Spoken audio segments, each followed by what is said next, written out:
screwed. But Mom is looking at me, so hopeful that all I can do is nod and say, "Okay."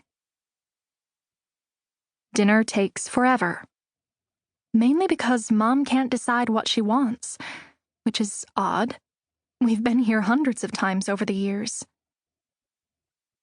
And she's being weird, studying her menu, avoiding my gaze, except when I catch her staring at me, her eyes almost welling to tears. Finally, I have to ask, is everything okay?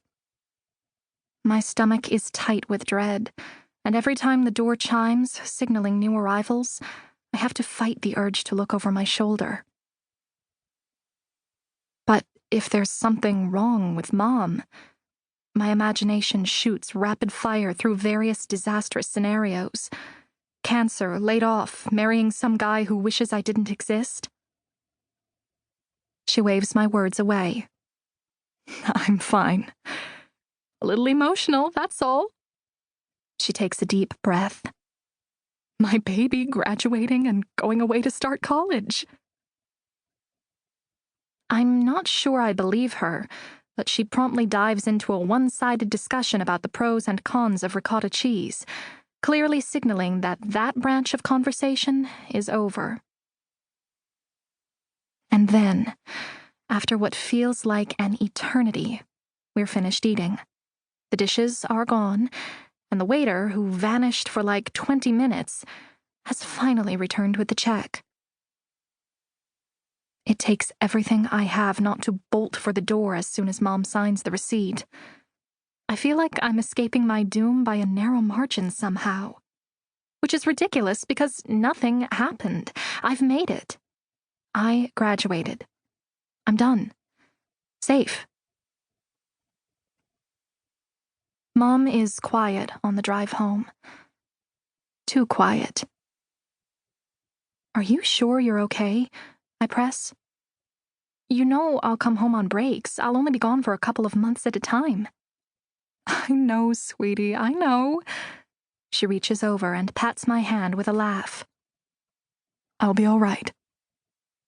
If you don't have to work tomorrow, we could stay up tonight and watch one of your old movies. I'll let you pick a black and white one, I offer. Oh, such a sacrifice, she says, rolling her eyes. You know the classics are the ones everybody else steals from. Yeah. It's an old argument, comforting in its familiarity. But it doesn't seem to help much. The silence in the car is still too loud, and Mom seems nervous, anxious almost, and I don't know why. Once we're home, I start to head upstairs to change, but she stops me. Nope, not that way, she says with a wide smile, as she forcibly steers me toward the sliding glass door onto the patio.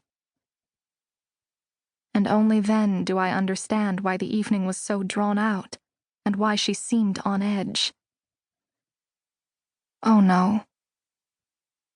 Our backyard has been transformed into something out of a movie. A dozen tall tables, wrapped in white tablecloths and tied off with red ribbons to match our school colors, decorate the brick patio. White tea light candles flicker on mirrored centerpieces. The band is setting up under a tent near the far end of the pool, which is full of red and white floating candles, bobbing gently with the motion of the filtration system.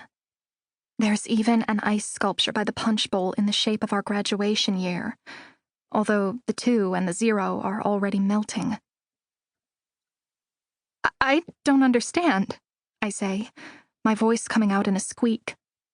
I face my mom. What is this? Surprise, my mom says, beaming at me. That is an understatement. It's absolutely perfect. And absolutely horrible. Sophie set it up while we were at dinner. I was so afraid I'd give it away. She laughs. I know you suspected something, but not this, right? No, I agree weakly. Never.